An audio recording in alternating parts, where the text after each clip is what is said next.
जिंदगी की लौ पे जलना।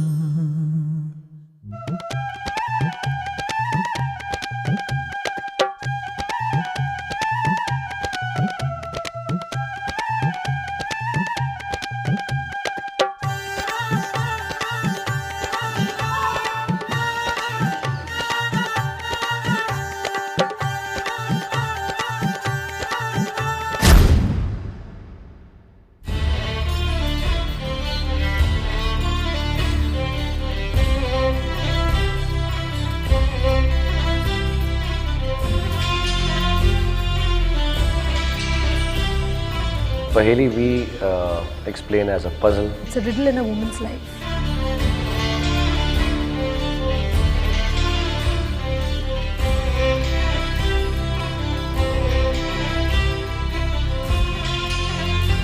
Paheli has a sense of mystery. It's the dilemma that is faced by the protagonist.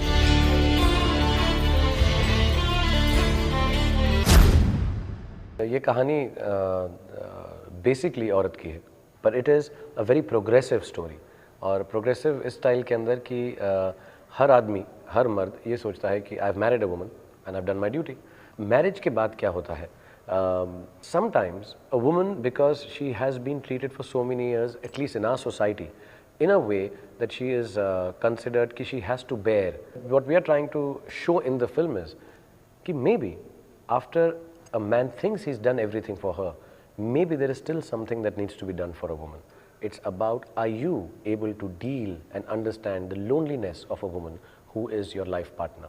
So the film is inherently about the loneliness of a woman because she doesn't speak out. Paheli speaks a lot about a woman in a ghungat coming out and speaking and doing exactly what she feels like. The thought behind the film is very nice because it talks about the emancipation of woman, and it basically talks a lot about what a woman feels, how she feels, and how even by being like in a ghungat and being in an atmosphere where girls are not allowed to say what they want and do what they want, yet the feeling that she has, she can say it, and that is what Paheli is. It talks about what a woman wants, and she actually gets it without thinking about society, without thinking about what a girl should be doing, and she breaks all that rule and she does exactly what she feels. औरत की कहानी जो हमारी society में सदियों से जो आ रही है, फैमिली है, सोसाइटी है, और उसी का एक अहम पार्ट है औरत।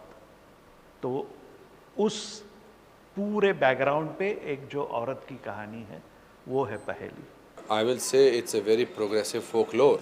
औरत के पॉइंट ऑफ व्यू से एक कहानी है, गांव की कहानी है, गांव के लोगों की कहानी है, मगर जो उसका पॉइंट ऑफ व्यू है वो बिल्कुल मॉडर्न है, which makes it all the more exciting and all the more important. मायावी हूं मैं,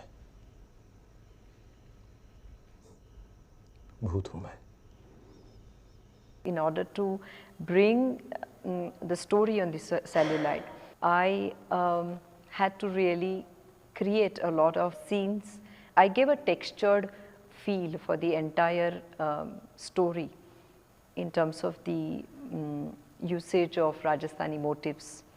Bhoot itself is a myth that we have used, which is necessarily a folk myth which we have used, and puppets, through puppets I have tried to identify masses with the point of view of the puppets. आज तक भूत को इंसान में घुसते देखा था रानी साहब, पर आज इंसान कैसे घुस गया भूत में? अरे ये तो भूत होकर भी इंसान जैसी बेसिर पैर की बातें कर रहा है जी।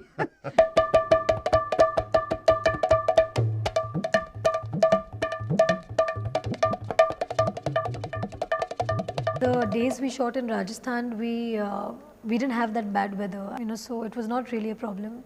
It was very comfortable shooting there. Yes, of course the heat gets to you, but then I think that's the way one has to work. At times you have an advantage of AC floor, but then when you put up a set outdoor, you can't really manage and help.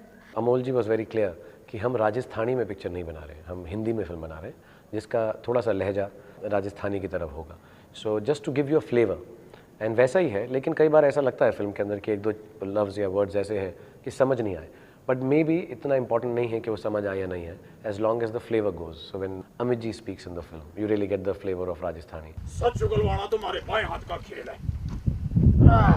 When I think, even I speak in places, I think Anupam Kher, I think he's the best in the terms of dialect in the film. जेठ की इस गर्म रात में चलते ही रहना है क्या? अरे रुकेंगे तो घर पहुंचते पहुंचते रात हो जाएगी बड़ी भाई जी। मैं हमेशा किसी भी फिल्म पे काम करता हूँ तो then I go deep into it. When I approach Shahrukh to do the role in this film, our complete work was already there, ready. मतलब not only the script but the locations क्या होने चाहिए। One of the most fascinating locations in this film is the well. वो बावड़ी is a fascinating location in Rajasthan, but very few people know about this. आहा, कितनी सुंदर बावड़ी है। जिसने बढ़वाई है बड़ा पुण्य का काम किया। बहुत। हमारे नाना साहब ने बढ़वाई थी। ओहो, खम्मा, घनी खम्मा आंदा था, घनी खम्मा। When you are given a peculiar problem, that becomes a riddle. You must come up with an answer.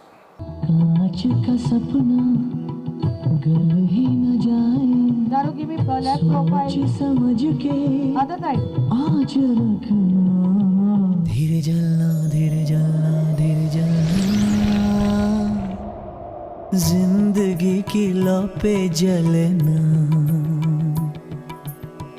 कांच का सपना गल ही न जाए, सोच समझ के आज रखना, धीरे जलना, धीरे जलना, धीरे जलना।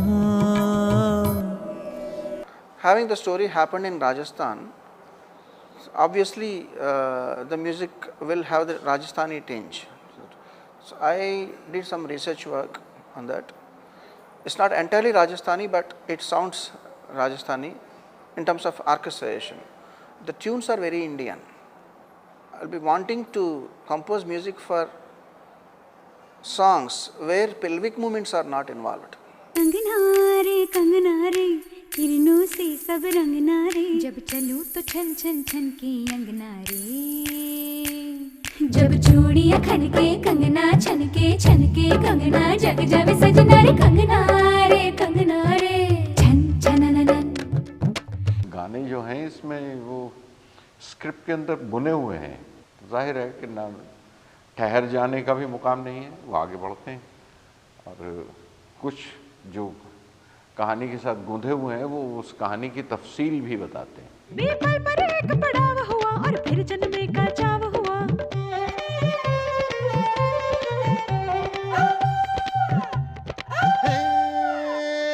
बहुत बरस जब गुजर गए और लाख चांद जब उतर गए, पल पर एक पड़ाव हुआ और फिर जन्मे का चाव हुआ, तब से हर प्रेम कहानी में वो आते हैं और जाते हैं, मारो दिल में बालो जब तक उनका नाम रहेगा, फिर रात कटी और दिन निकला, जब दिन निकला तो रात चढ़ी, फिर प्रीत की ऐसी नींद बड़ी रब राखा बेलिया। जो स्क्रिप्ट पढ़ी मैंने वो बहुत शुद्ध राजस्थानी नहीं है, जाहिर है कि कंसिडरेशन था ऑल इंडिया लेवल पे जो समझाई जा सके बात, लेकिन उसमें वो फ्लेवर ज़रूर रखा गया है। वो कहानी सुनाने में भी है, कहानी लिखने में भी, स्क्रिप्ट में भी है और वो गानों में भी रखा गया है।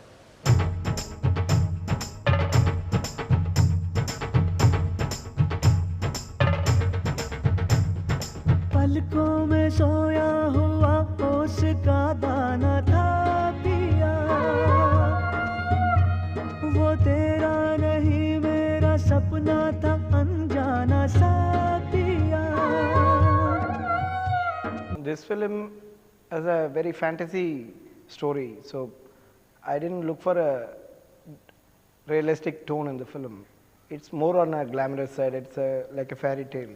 Rajasthan was in fact very hot and I want to bring out the heat in the film, so I slightly overexposed the background and kept the actors in shade, and I shot the actors in a very cooler manner. So the romance comes across like that.